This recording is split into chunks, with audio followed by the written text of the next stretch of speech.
ഡൽഹിയിൽ മന്നം സ്മാരകം നിർമ്മിക്കാൻ ഇറങ്ങി പുറപ്പെട്ടതിന്റെ പിറ്റേന്നാണ് ആനന്ദ് ബോസിന് സ്ഥാനം രാജിവെക്കേണ്ടി വന്നത്. ഗവർണർ സ്ഥാനത്ത് 4 വർഷം തികയ്ക്കാനിരിക്കെയാണ് അദ്ദേഹത്തിന്റെ രാജി.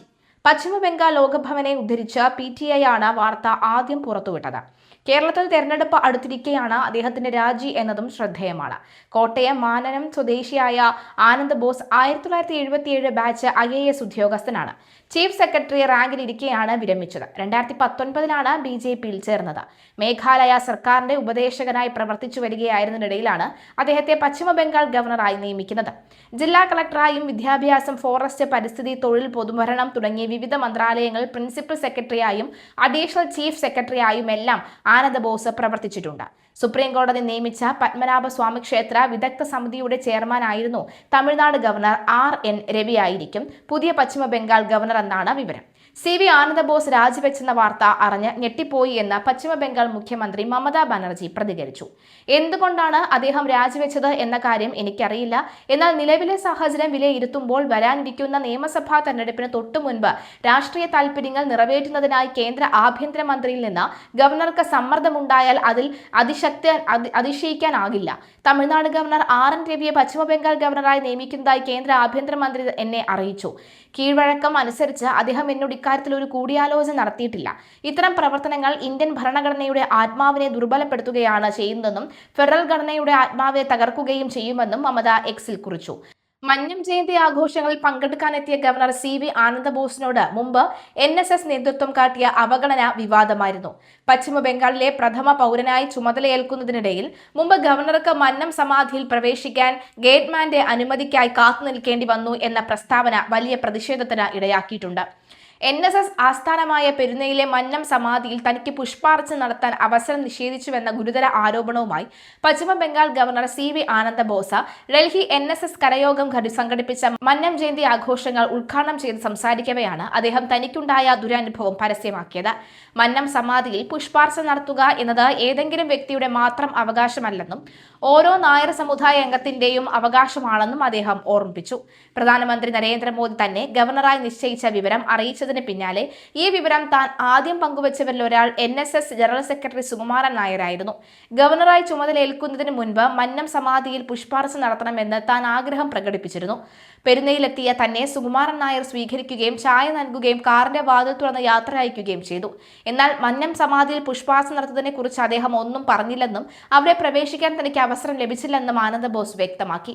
താൻ പെരുന്നയിൽ പോകുന്നത് ഗേറ്റ് കീപ്പറെ കാണാനല്ലെന്ന് പറഞ്ഞ അദ്ദേഹം സമാധി പ്രവേശനം ഏതെങ്കിലും വ്യക്തിയുടെ അധികാരത്തിന് കീഴിലാകരുത് എന്നും വിമർശിച്ചു. ഇത് സുകുമാരൻ നായർക്കെതിരെയുള്ള ഒളിയമ്പാണ്. ഡൽഹിയിലെ NSS അംഗങ്ങൾക്ക് ആദരവ് അർപ്പിക്കാനായി ഇന്ദ്രപ്രസ്ഥത്തിൽ മന്നം പത്മനാഭന് ഒരു സ്മാരകം പണിയണമെന്ന നിർദ്ദേശം അദ്ദേഹം മുന്നോട്ട് വെച്ചു. ഈ പദ്ധതിക്കായി തന്റെ ഒരു മാസത്തെ ശമ്പളം സംഭാവനയായി നൽകുമെന്നും അദ്ദേഹം പ്രഖ്യാപിച്ചു. ഞാനൊരു കരയോഗക്കാരനായരാണ്. എനിക്ക് IAS തന്നത് ആരാണെന്ന് ചോദിച്ചാൽ, അല്ലെങ്കിൽ ഞാൻ ഗവർണർ ആയപ്പോൾ എന്നെ നിയമിച്ചത് ആരാണെന്ന് ചോദിച്ചാൽ ഞാൻ പറയും അതെന്റെ കരയോഗമാണ്. സമുദായത്തോടുള്ള കടപ്പാട് എനിക്ക് എപ്പോഴുമുണ്ട്. എനിക്ക് സമാധിയിൽ പുഷ്പാർച്ചന നടത്താൻ അവകാശമില്ലേ?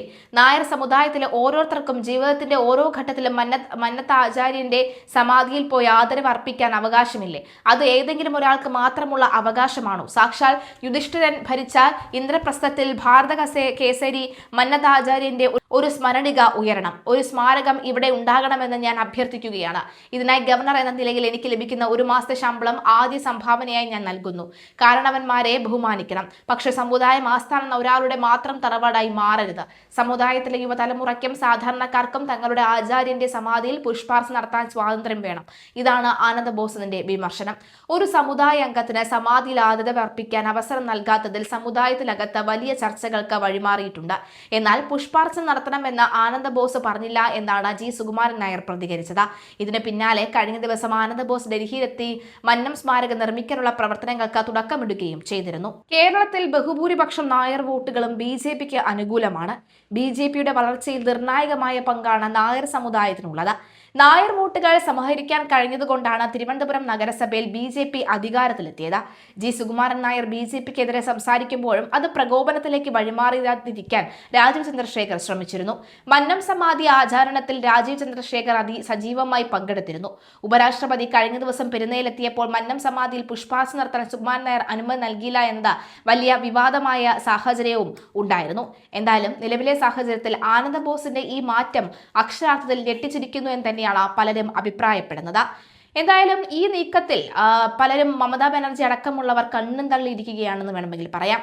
കണ്ണന്താനത്തിന് രാജ്യസഭാംഗത്വം മന്ത്രിസ്ഥാനവും നൽകിയിട്ടും അതിന്റെ നേട്ടം പാർട്ടിക്ക് ലഭിച്ചില്ലെന്നതാണ് നേതൃത്വത്തിന്റെ പരാതി.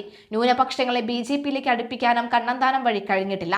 ഇതോടെ കണ്ണന്താനത്തിനുള്ള പദവികൾ രാജ്യസഭാംഗത്വം അവസാനിക്കുന്നതോടെ തീർന്നു. സുരേഷ് ഗോപിയുടെ കേന്ദ്രമന്ത്രി സ്ഥാനവും പാർട്ടിക്ക് മുതൽക്കൂട്ടായില്ലെന്നാണ് വിലയിരുത്തൽ.